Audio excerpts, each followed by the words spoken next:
The day I was born, they called me there first. They said you will lead when the family hurts. I was just a boy, but I learned to be strong before I could know where I belong. When my brother needs school, I need to finish this tonight. when mama needs help, I carry the blame. Hello, Mama? Yes, I'm still awake. What happened? My mother had just told me that my father was dead. I didn't know what to say. I didn't wait for morning. As the eldest son, I knew there would be a lot to organize. When I arrived, Mama didn't have to explain anything. One look at her face told me how serious things were. By morning, the compound was full. Everyone had come to help with the burial. And somehow, everyone seemed to be looking to me. Bukenya, come. We need to talk. Yes, Jaja.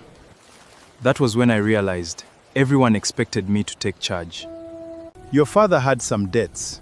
We need to find out exactly how much is owed. Did he tell anyone about them?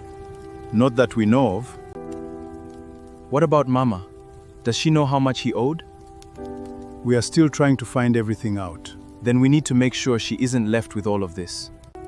Bukenya, there is something else you need to know. Your father left behind other children. Other children?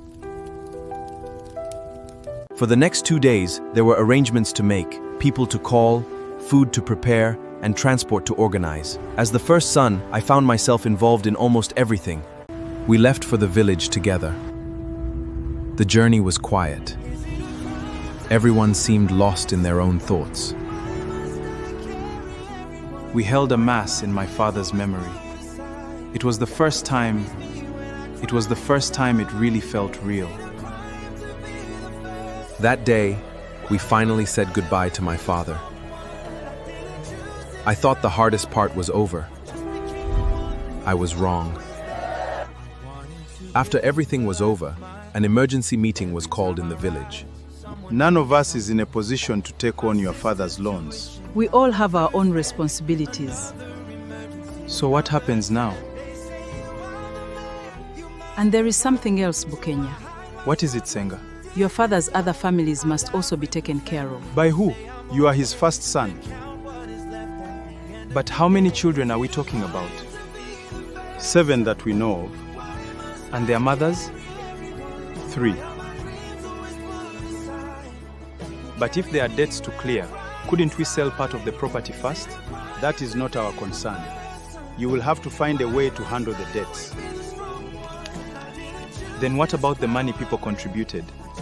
Bukenya, that is not something you should be asking about. Is it a crime to be the first son? Why must I carry everyone? Why are my dreams always put aside?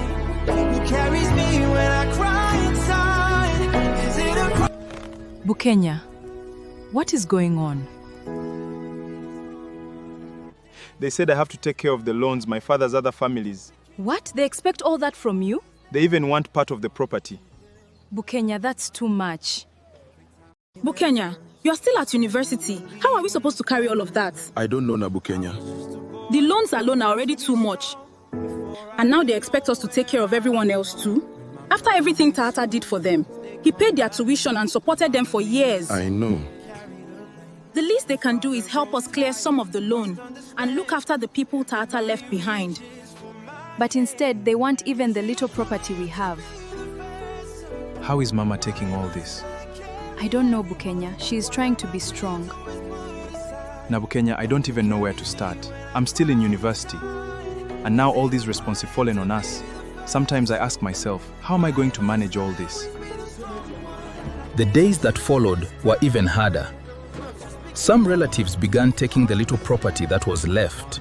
There were constant arguments between Mama, Bukenya, and the other women. They kept saying that, as Tata's legal wife, Mama was responsible for taking care of them. And through all of this, I still had my final semester exams to finish. In the end, The debt was too much. We could not save our family home. We moved into a small rental on the outskirts of town.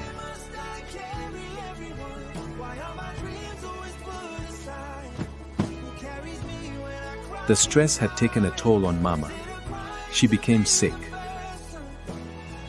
Bukenya promised to help me with the expenses. I was lucky that I was on government sponsorship. My tuition and university allowance were covered, but I still had rent, transport, and Mama's expenses to think about. I found 2 secondary schools where I could teach mathematics. Together, they paid me about 1,200,000 shillings a month. In the evenings, I started a small chapati stall. I also sold peeled and cut sugarcane beside the stall. And on weekends, I took whatever small construction jobs I could find. I worked as a builder during the day. Almost everything I earned went towards supporting my father's other children. Sometimes, there was almost nothing left for me. But even after sending what I could, it never seemed to be enough. And somehow, Mama and Bukenya were always the ones dealing with the trouble. Time went by, and somehow, through everything, I finally graduated. A year earlier, my sister Bukenya had married her Kenyan fiancé. She moved to Nairobi with him and took Mummy with her. Bukenya had been the one taking care of her. You're a brilliant young man, Bukenya. This recommendation is just the beginning. Thank you, sir. Thank you so much. With my professor's job recommendation, I was able to secure a good NGO job. The job paid me 5 million shillings every month. For the first time, I thought maybe things were finally changing. Keep up the good work. Everything looks excellent. Thank you, sir. By then, I had expanded my chapati business to 5 stalls. I had hired people to run them. But as my income grew, so did the demands. 5 of my half-siblings had joined university. All of them were privately sponsored, and somehow their tuition became my responsibility. They demanded the money like it belonged to them. Not once did they ask how I was managing. Not once did they say thank you.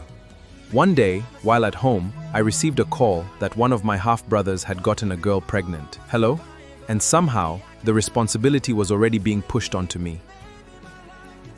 Bukenya, You are the firstborn.